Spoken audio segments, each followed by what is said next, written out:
네, 중국이 위안화 가치를 전격적으로 평가절하하면서 밤새 국제 금융시장이 출렁였습니다. 네, 중국이 위안화 평가 절하 카드를 꺼내든 이유와 우리 시장에 미치는 영향을 짚어보도록 하겠습니다. 박성호 YTN 경제전문 기자와 함께합니다. 자, 박 기자, 어서 오세요. 안녕하세요. 네, 어제 이 인민은행이 전격적으로 기습적으로 그야말로 이제 이 위안화 가치를 떨어뜨렸는데요. 그 폭이 뭐 사상 최대 수준이라면서요. 네, 그러니까 그 따지면 이제 환율을 따지다 보면 숫자가 많이 나오는데요. 복잡하게 생각할 거 없이 이렇게 됩니다. 우리 어제 달러당 원화 환율이 16원쯤 올랐습니다. 네. 그러면 감이 좀 잡히십니까? 1.37%가 가치가 떨어진 겁니다. 우리 1.37. 원화의 가치가? 우리 원화의 예, 가치가 예. 달러에 비해서. 중국은 달러에 비해서 그 원화 가치가 이거 얼마나 떨어졌을까요? 1.86%입니다. 네. 우리보다 더 많이 떨어졌죠.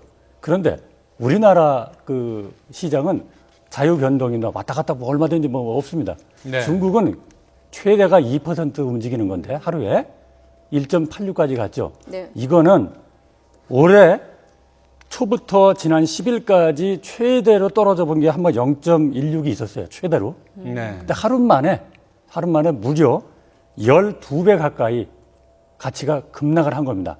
그러니까 좀 감이 잡히세요? 그러니까 네. 중국이 뭐 숫자가 많지만 어쨌든 간에 평소에 떨어진 것보다는 12배 가까이 급락을 했다. 이렇게 보시면 좋을 것 같습니다. 네. 네. 그럼 이런 평가 절하 조치를 왜 했을까? 그리고 또 일회성이 그칠 것인가가 관건 아니겠습니까? 그렇습니다. 일단 왜 한 겁니까? 우선 중국이 그동안 이제 경제가 지금 내려가고 있다는 건 다 알고 있지 않습니까? 수출이 상황이 심각합니다. 올해 들어서 7개월 연속으로 계속 마이너스고요. 지난달에도 보니까 마이너스 9%가량 됩니다. 네. 그러니까 그동안 중국이 증시도 뭐 떠받치겠다 해왔고 뭐 금리도 내렸고 뭐 여러 가지 조치를 취했는데 이제는 그것도 안 되니까 경기 부양을 해서 거의 마지막 카드인 환율 카드를 빼든 게 아닌가 이런 분석이 지배적입니다. 그러니까 성장률 7%를 유지하기 위해서 뭐 재정 정책도 써보고 기준금리 인하도 해보고 여러 카드를 꺼냈지만 마지막에 이제 환율 카드를 한번 그렇습니다. 꺼내들었다 이렇게 요약할 네. 수 있겠네요. 네. 사실 뭐 그동안에 그 경기 부양을 위해서 중국 당국 또 이 인민은행도 여러 가지 조치를 하지 않았습니까? 금리 인하도 뭐 여러 차례 했죠? 작년 11월 이후에 금리를 3차례 내렸습니다. 내렸고요. 은행들이 돈을 찾아갈 거에 대비해서 남겨놓는 지급준비율이라는 게 있는데 그것도 내렸죠. 어쨌든 간에 시중에 돈을 푸는 그 장치인데 네. 그거 두 차례 했거든요. 그리고 증시 얼마 전에 막 출렁였죠. 네. 그러니까 뭐 대책이 뭐 수십 가지가 쏟아져 나왔습니다. 그래도 역부족입니다, 지금. 그래서 수출이 가장 급하고 이미 인민은행이 어제 그게 그 가치를 떨어뜨리면서 예. 명시를 했습니다. 네. 우리 수출이 심상치 않다라는 얘기를 분명히 했습니다. 네. 그렇군요. 자, 이 중국이 이렇게 전격적으로 위안화 평가 절하를 해서 어제도 우리 증시가 떨어졌는데 네. 오늘 이제 증시 개장한 지 얼마 안 됐는데 이 코스피가 오늘도 지금 하락세를 보이고 있습니다. 코스피 어제보다 6.61포인트 0.33% 떨어진 1980.04의 거래를 시작했습니다. 네, 코스닥도 내림세를 보이면서 어제보다 2.02포인트, 0.28% 떨어진 730.24의 장을 열었고요. 원달러 환율 궁금하실 텐데 어제보다 1원 40전 오르면서 1달러에 1,180원 50전을 기록했습니다. 오늘도 영향을 받고 있는 걸로 봐야 될까요? 당연히 어떻게 영향을 보세요? 받고 네. 있죠. 그러니까 중국이 저렇게 갑작스럽게 이제 내리면은 우선 크게 두 가지로 영향을 볼 수 있습니다. 네. 우선 우리나라로 볼 때는 우리나라의 수출이 얼마나 영향을 받을 거냐라고 했을 때 그거는 역시 또 두 가지로 나눠집니다. 우리나라 총 수출 중에 중국이 차지하는 비중이 25%가 넘습니다. 네. 그러니까 중국이 저렇게 수출 때문에 환율을 내려가지고 하면 제3국 시장에서 우리하고 맞붙게 될 때 우리가 불리합니다. 네. 아무래도 불리하겠죠. 특히 아시안 시장을 중심으로 불리한데 근데 역으로 이렇게 볼 수 있습니다. 중국이 경기가 살아나면 우리로부터 들어오는 수입이 네. 더 늘 수 있다. 그러니까 양날의 칼로 볼 수 있는데 우선은 굉장히 다급하니까 중국이 환율 카드를 빼든 거고 업종을 보면 우리가 아무래도 중국 수출 비중이 많은 것들이 있죠.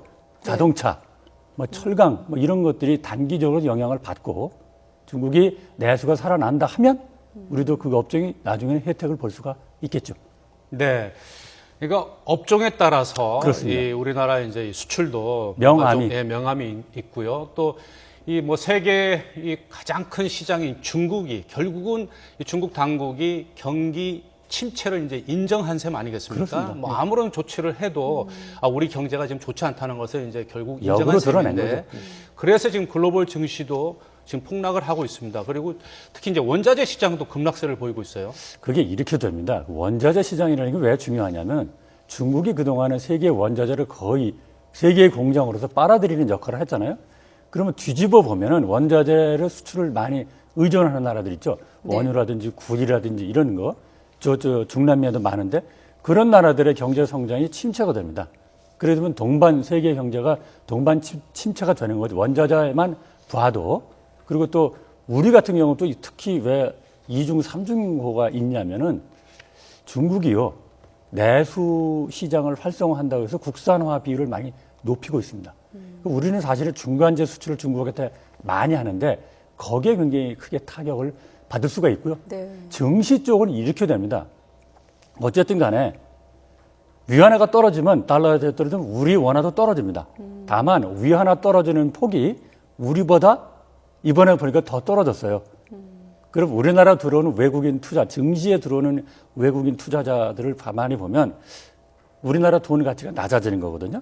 그러면 중장기적으로는 떠나기 쉽습니다. 그 점이 더 아주 위험한 거죠. 우리가 더 변동성이 심한 그렇게 비교해봐야 되는 게 이제 싱가포르 화폐라든지 네. 뭐 우리 원화도 있고 대만 그렇습니다. 달러가 좀 경쟁 화폐라고 하잖아요. 그런 것들을 왜 경쟁 화폐라고 하는 건지 좀 설명을 해주세요. 어떤 의미에서 경쟁? 이렇게 되는 거죠. 어쨌든 달러에 대해서 수출만 따지면 단기적으로 달러에 대해서 원화 가치가 떨어지면 네. 수출 경쟁력이 단기적으로 생깁니다. 우리가. 근데 우리만 떨어지는 게 아닙니다. 다른 나라도 떨어지는데 네. 대표적인 게 엔화 아닙니까? 한번 볼까요? 작년부터 지금까지 달러당 엔화가 얼마쯤 떨어졌냐면요. 한 20% 떨어졌어요. 원화는 12% 떨어졌습니다. 네. 유로화 20% 떨어졌습니다. 결국은 달러 대비 우리도 떨어졌지만 미국 시장에서 경쟁한다거나 유럽 시장에서 경쟁할 때 보면 환율로 보면 우리가 좀 덜 떨어진 거고요. 네. 중국은요. 유럽과 엔화가 20, 우리가 12일 때 중국은 4%밖에 떨어지지 않았습니다. 그 얘기는 중국이 더 떨어질, 위안화 가치가 더 떨어질 여유가 있다. 여지가 있다. 이렇게 볼 수가 있겠습니다. 네. 사실 그동안 이제 중국 위안화가 지나치게 저평가돼 있다. 미국에서는 이제 평가 절상을 하라고 하지 않았습니까? 그럼에도 불구하고 이제 중국 당국에서는 그렇게 안 하다가 이번에 결국 이제 자신들의 어떤 이제 경기 회복과 수출 경쟁력을 높이기 위해서 이제 위안화를 전격적으로 평가 절하한 건데. 그렇습니다. 자, 그렇다면은 이제 유럽이나 특히 이제 미국에서는 네. 사실은 이제 위안화 가치를 더 떨어뜨린 거 아니겠습니까? 예, 예. 그럼 앞으로 이제 미국 금융당국에서 어떤 조치가 나올 것으로 보십니까? 근데 냉정히 보면은 이제 중국이 그동안은 좀 환율 조작을 했다라고 미국은 늘상 얘기하죠. 네. 그 같이 떨어뜨려가지고 수출 경쟁력 좀 회복한다고 몰아붙이는 그러는데 경향이 있었죠. 근데 사실 네. 숫자만 보면 제가 아까 말씀드렸듯이 숫자만 보면 뭐 그렇게 그렇지 않아요. 사실 그동안 중국 화폐가 달러에 대해서 굉장히 가치가 높아져 왔습니다. 높아져 왔는데 계속 환율 조작국이라고 하다가 최근에는 IMF가 환율 조작국이 아니라고 얘기를 합니다. 그래서 근데 미국은 앞으로 근데 미국과 계속 그 신경 쓰고 있으니까 미국을 의식해서라도 중국이 과도하게 빠른 속도로 자기네 그 통화 가치를 내리기는 어려울 것 같습니다. 그럼 일단 요번에 한 번에 그칠까요? 아니면 자기네들은 앞으로도? 일회성이라고 말은 네. 했는데 제가 보기에는 일회성이 그칠까요? 그렇지 않을 것 같습니다. 더 내릴 여지가 있습니다. 우리가 대응할 뭐 금융당국의 정책이 있을까요?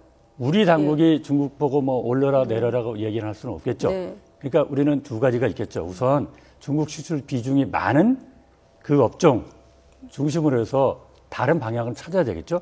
수출 뭐 다변화를 한다든지 다른 쪽으로 수출선을 바꾼다든지 예. 그런 노력을 하고 아무래도 기술 투자 같은 걸 많이 해서 그 근본적인 얘기죠.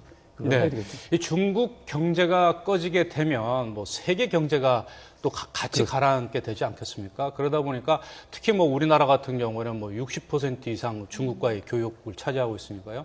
미국이라든지 특히 우리나라 같은 경우에 앞으로 이제 우리도 어떤 어떤 금리라든지 환율 이런 부분에 대해서는 어떻게 대응해 나가는 것이 바람직할까요?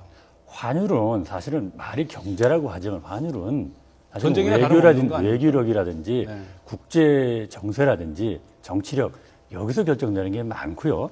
그래서 환율은 누가 그렇게 참 어렵습니다. 네. 사실 그렇고요. 금리를 그러면 벌써부터 나오는 게 그럼 한국은행이 금리를 추가로 좀 인하했으면 어떠냐라는 게 시장에서 벌써 나오는데 지금 1.5%인데 미국이 빠르면 다음 달에 올릴지 몰라요? 미국도 추가로 금리를 인하할 가능성이 높았지만 이번에 중국의 이런 조치 때문에 좀 영향을 받지 않겠습니까? 미국이 이제 인상할 가능성이 높겠다고 그렇죠. 보였는데 금리를 인상할. 예, 인상할 거고 근데 미국은 인상할 겁니다. 아마 할 텐데 적어도 12월 달에 할지 9월에 할지 다음 달에 하는 게 유력했는데 그 미국 중앙은행 내부의 그 부총재가 아직은 아니다 또 그래서 반대를 하고 네. 그런 기류도 보면은 그런데 어쨌든 간에 제가 한국은행 금리 추가 인하 이야기가 여기까지 왔지 않습니까? 네. 미국이 거의 올리는 거로 얘기를 했는데 우리가 과연 더 내릴 여지가 얼마나 있을까? 시장에서는 그렇게 안 보는 게 더 근데 많은. 중국 변수가 어찌됐든 또 지금 이제 그렇습니다. 부각이 됐기 때문에 앞으로 예, 좀 예. 지켜봐야겠네요. 그렇습니다. 네. 지금까지 전격적인 이 중국의 위안화 이 평가 절하와 관련해서 그 의미와 이 전망, 박성호 YTN 경제전문기자와 함께 짚어봤습니다. 수고했습니다. 네. 고맙습니다.